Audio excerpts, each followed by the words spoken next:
So I was about to start working on the Intel Arc A750 video, but I'm just going to take a hold on that because I've got something that's much more important. That's right, it's Macintosh SE time.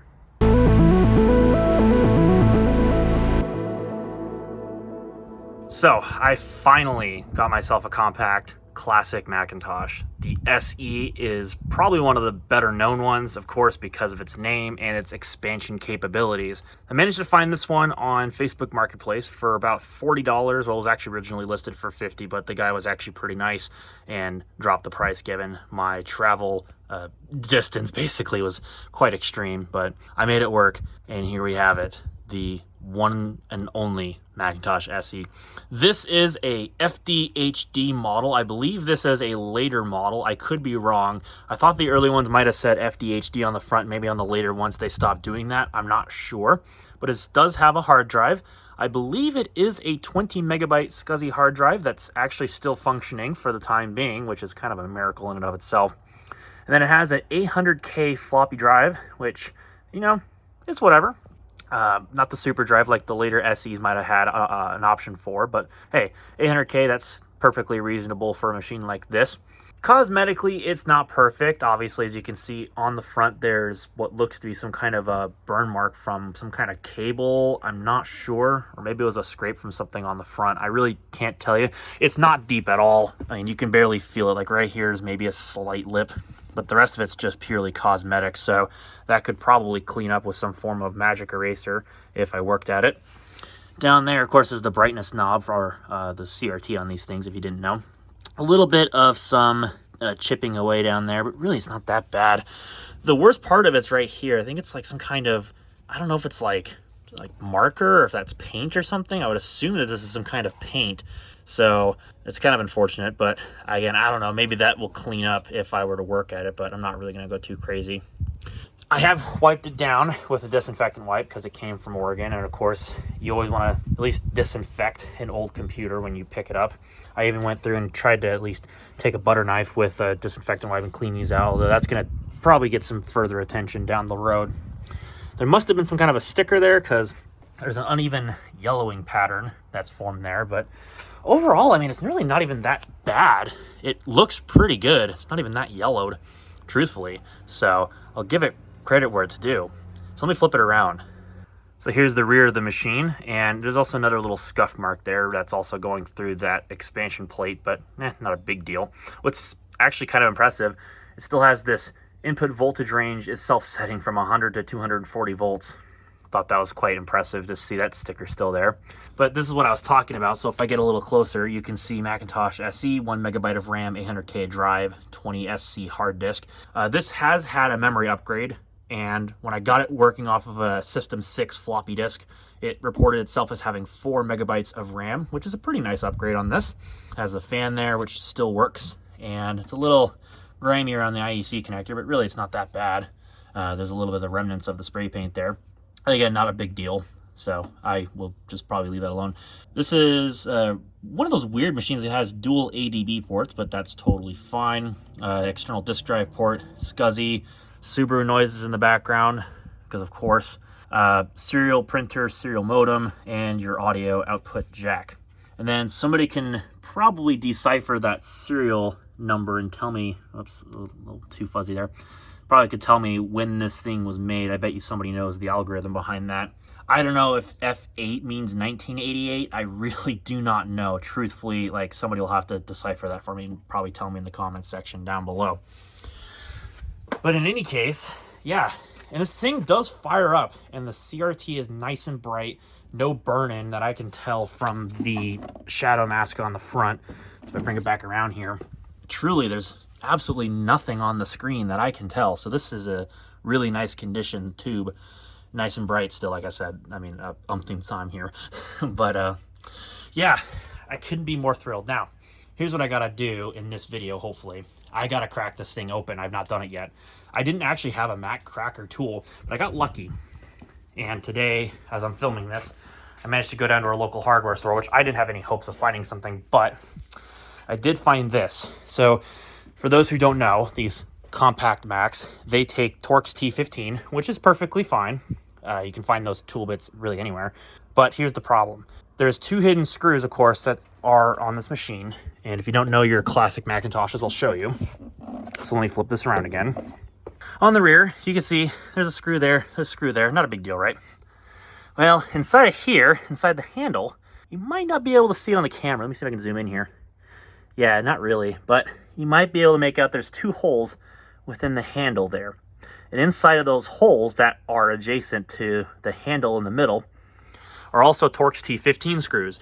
They're just hidden inside of the cavity of this handle. And the problem is, well, you really need a long screwdriver bit, and I mean long. Actually, let me detach this here from my little battery-powered drill.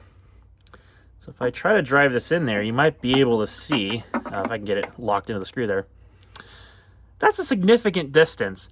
And mind you, this is a 6-inch long drill bit. So there's a lot of distance that needs to be covered. And even still, with this long of a drill bit, like I could mount my little, like I said, my little battery powered thing on there.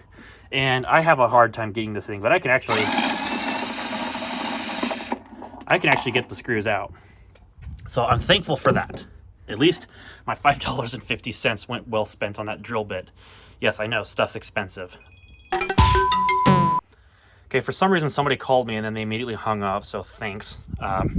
Anyways, so just a bit of a heads up for those who are looking to get into these compact Macs, which I honestly, as a first-time collector, I wouldn't even recommend them myself personally, because they're quite a bear to upkeep, for one thing. But also you have to have a knowledge of these machines beforehand, because, well, these things have CRTs, especially the later ones like the Macintosh Classic, Classic 2, stuff like that. They have surface mount capacitors. I'm not sure. I don't know if the SC is affected by this. I don't know. But gotta watch out for those. Failing hard drives. You also have to watch out for the analog boards. And there's just so many things to keep in mind when it comes to these classic Macs. I mean, hell, I might not even be prepared for this, truthfully. But I couldn't skimp on the opportunity, truthfully. It just was too good of an opportunity to pass up. And I think a lot of people would agree, like, if you can jump on one of these things while they're cheap, I would. Like, that's just my thing. I don't even know if I'm going to get this angled in here properly. Come on. Had to go in by hand and grab it with the bit, but yeah, never mind that. Anyways, so let's get this other one off here. And yes, this drill is pretty slow because it's powered by AA's, but you know what? It has enough torque to crack this thing open. I think that's fair enough. So, in any case. I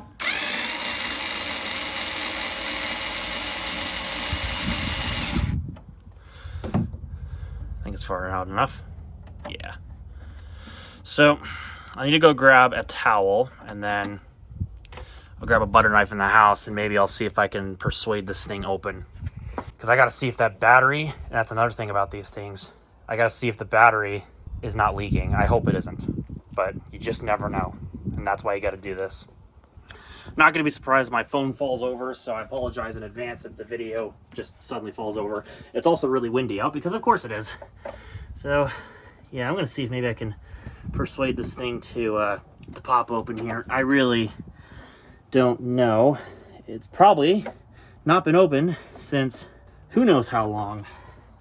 And I don't really know if I got the right tool here to pop in here and to, well, try to pop this open. Man, I think there's like a little spot there, isn't that? No, that's just paint. Okay. I thought for a second that might actually work. Yeah, there we go. Just gotta get a good grasp at it. And you also gotta watch out on these things for the plastics. They're very old, and so you just gotta gently work with it, because they could just quite literally break. And I don't know if this thing's gonna pop open enough to where I'm gonna be able to, well, get it open. It's wanting to. Yeah, there we go. There we go. There we go. I think, yeah, there we go. Sweet. So, just gotta gently bring it over the top, and there we go. Now, there's a lot of dust in there, but I'll show that on camera here in just a moment. Okay, so here's the inside of a Macintosh SE, and I still have the shield here. I just took it off, but at least so far, no immediate signs of danger to be spotted for on the logic board. Of course, that doesn't say anything because, you know, you obviously need to do your due diligence and take the motherboard out completely. You can see in there, Macintosh SE 1986 on the motherboard. I was probably a little shaky there, so I apologize. But here's the more amazing part. Check this out. Hard drive has a manufacture date of 24th of October 1988. So that's probably when this machine was put together, was in the late 1988 year, and probably sold either in late 88 or early 89. The power supply has a date code of 8809, and I would bet the other components in here, if I were to look, probably have some kind of a range of 1988 on them, which would make a lot of sense. So that's pretty cool. And the motherboard on these comes in a little sled. So you have to unplug the drives from the motherboard, as well as the main power connector, which can be way back in there. So obviously it's kind of a chore. And another thing, you have to watch out, because obviously that's no joke when that lightning bolt shows up on a CRT. So you got to properly discharge these things. So if you have something that will clip to a screwdriver, you can get under the anode cup there and you can touch the probe or the little contact. Then you can safely discharge one of these things, especially if it pops when you do that. That'll mean you've safely discharged the CRT tube. So yeah, it's kind of an interesting job to work on these things. It also will help if you were working on one of these to take this expansion thing off here, because it's just 3 Phillips screws. And you can pop this out, and in your hand will have easier access to get in there to pop out those cables. And of course, for reference, the little pin 1, little red stripe, there's your reference if you needed to know. That'll also be my reference too, just in case I gotta plug this stuff back in. But, you know, anyways. So let me see if I can get the motherboard out of here, and we'll check it out just to make sure we're all safe and sound. I hope that we are. For those wondering, there's the inside of the machine. It's just a big open ESD coated shell. There's a little dirt there by the fan, so I'm gonna definitely clean that out, but otherwise, not really much to it. Also, I love the word bong right there. That's hilarious. All right, so I got the motherboard out of the machine, or as we call it in the Apple world, the logic board. And here it is. And surprise, surprise, to my amazement anyway, it's not a socketed battery. This is actually soldered to the motherboard. So I don't know if this was a later replacement or if this was factory. I would assume that this is factory. And the reason why I mentioned this is factory is because if I look at the battery itself, I'll have to zoom into this. Right down there, you might be able to see it says made in West Germany, right down there in the middle of your screen. So that's quite a fascinating little piece. So I'm gonna clip the leads on that though. I'm gonna take that off because there's no reason for that to exist. It hasn't leaked, luckily, so I actually got super lucky here. But yeah, I'm gonna clip the leads on that and take that battery off before I put the motherboard back in the computer, obvious reasons. But if you've not actually looked inside of a Macintosh SE, I kind of gave you a little rundown, at least to the best of my knowledge, and by no means am I perfect. So for those who are going to be keyboard warriors in the comment section, please refrain, because I don't care. Anyways, so here we go. Main star of the show here, of course, is your CPU. So this is your Motorola 68000 running at 8 megahertz in this machine's case. And then this is your BBU chip. I forget the acronym. I'll put it in a subtitle once I figure out what that is. There's your RAM. This machine, in its particular configuration, shipped with 1 megabyte of RAM when it was new. But this one's been upgraded to 4 megabytes, as you can see, just based on all 4 SIM slots being populated. Down here, you can see there's your 2 ROM chips, high and low. There's your integrated WAS machine, as the IWM acronym stands for. I believe that controls the disk drive in this computer. I could be wrong on that. You have a little glue logic chip there. There's a chip right down here. It's very small. It's marked as ADB. So that controls your 2 ADB ports on the machine. And then there is your VIA chip. There is your real-time clock chip down there.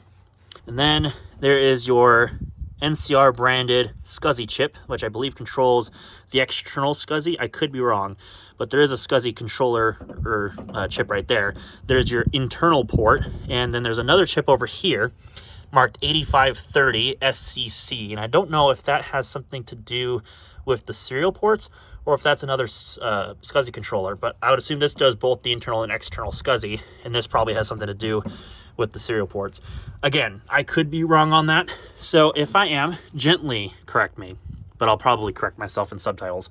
So I don't need no keyboard warriors raging in my comment section. Please and thank you. I will definitely remove your comments if you're going to be berate me, or you're going to berate me. Definitely don't need that kind of abuse. So last thing is the interrupt and reset switches here on the side, which normally on this machine, when your motherboard is sitting inside the case, those holes would stick out that way, and you would need a special plastic piece or something that would connect to the case, which is not on this machine, and you would poke those holes with that little piece to hit these switches on the motherboard. So those are useful for if you're programming, of course, but for us in the community, it's just for mainly triggering a SAD Mac when you're booting the computer. So in any case, so that's your basic, and I mean very basic, rundown of the motherboard inside of a Macintosh SE. And luckily, I don't have to worry about a leaking battery. I am super fortunate for that. So I'm gonna go ahead and get these leads clipped and get this battery off the motherboard. And there, just for your proof, the battery's off. So nothing to worry about here. And looking underneath, I don't see any obvious traces of where any kind of leakage might have occurred. Maybe like around the actual thing itself. Like I could barely see anything. It's mostly just dust, and a lot of it. But at least the main star of the show here is out. And so that can go and get recycled. All right, so now that that's done, I'm gonna go ahead and put that back into there. And obviously I'm gonna put all the rest of this back together. And then hopefully, with any luck, we'll get this thing fired up without having to deal with obnoxious truck noises and Subaru noises and crap in the background. And then I'm going to give you a quick teaser that this thing works. I apologize about the mess. We're currently in the middle of figuring out the garage, so that's why there hasn't been many videos lately. But at least power this thing on before I throw the top cover back on, just to make sure I didn't break it or anything, you know what I mean?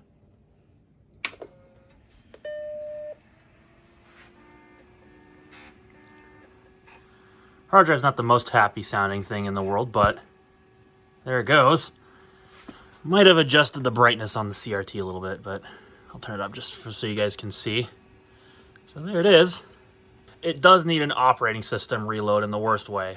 It like tries to boot up, but the Finder in the system folder is all kinds of messed up, so I have to make some system disks. But as you can see, there's the blinking floppy. The thing is tack sharp, like it is in very good condition. So I don't know where this thing came from and what it was previously used for, but that's what I know, is this is in great shape. So I can't wait to get an OS loaded on it. And then another thing that I was going to point out that I'm probably going to invest in the not too distant future, I would like to get a blue SCSI for this thing so I can connect it to the external SCSI port on the back of the machine, and that way I can actually boot this thing with at least some form of solid state medium. And I might also look into a SCSI to SD because, well, the hard drive could go at any point. And so I figure I might as well have some kind of a solution on standby ready to go for when the hard drive inevitably conks out, if it hasn't already in this machine, which is a very likely possibility because, of course, it's on borrowed time. But it does still register as having some kind of a blessed system folder, but it's completely broken. So, alas, there's not much I can do unless I reload the operating system. But I'm hoping that I can make something work. I might have to put together something for, I don't know, a system disk arrangement.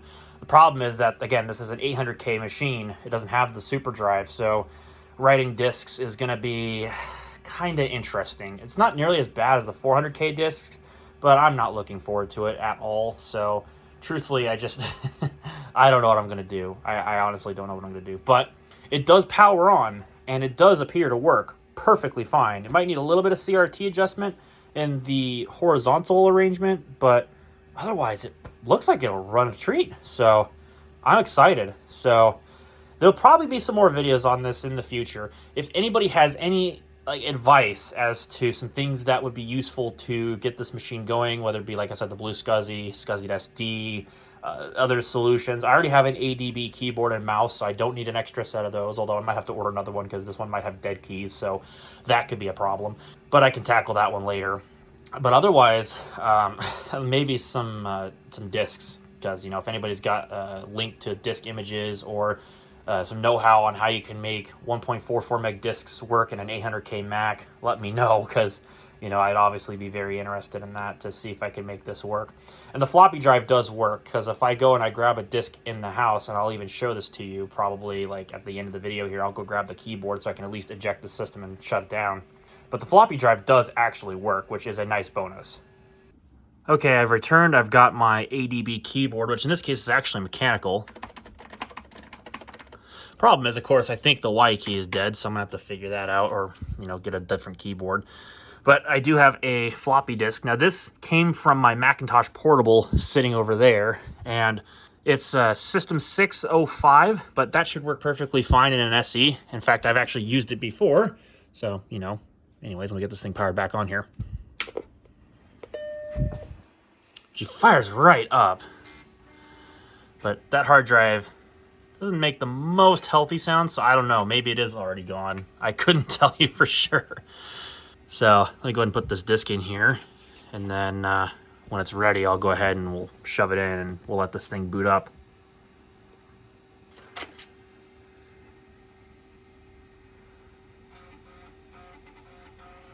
There we go. Welcome to Macintosh.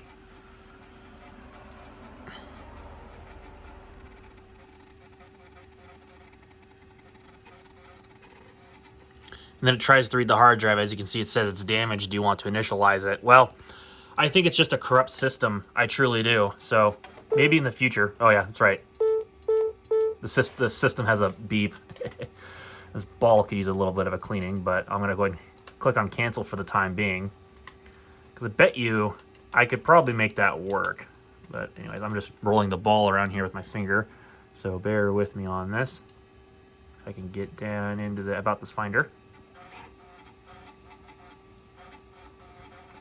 As you can see, total memory, 4 megabytes, which is pretty sweet. So, yeah, that's pretty much all I can do with this machine for the time being, because, well, there's not really much I can do otherwise. So, yeah, I'll just go ahead and I will hit shut down. And it ejects the disk just fine. And there we go. You may now switch off your Macintosh safely. So there you have it. There's my Macintosh SE, and I am beyond ecstatic to own a machine like this. Finally, I've always wanted one of these, and I have probably one of the best ones that you can get, being the SE. So I'm just thrilled. I'm really looking forward to getting this thing back up and running to an extent, hopefully. And I hope y'all are willing to watch to hopefully give me some mental support is basically what I'm asking for here. I'll figure things out as I go along, and I don't know, I'll see how things go. But with that having been said, I'm gonna get out of here. And actually, before I go, I just have to do I have to do the funny. So let me see if I can figure this out here.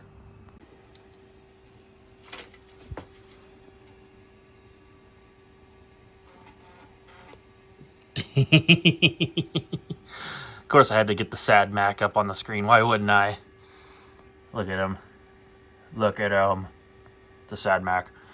Either way, that was my fun. So hopefully you like what you saw. And if you did, well, then you know what to press. If you didn't like it so much because, well, I didn't install the operating system or some goofy nonsense or whatever, well, then you also know what to press. Get subscribed down below because I do upload rather frequently. And with that having been said, I'm going to get out of here. So thank you all for coming to watch, and I will see you in the not too distant future, hopefully.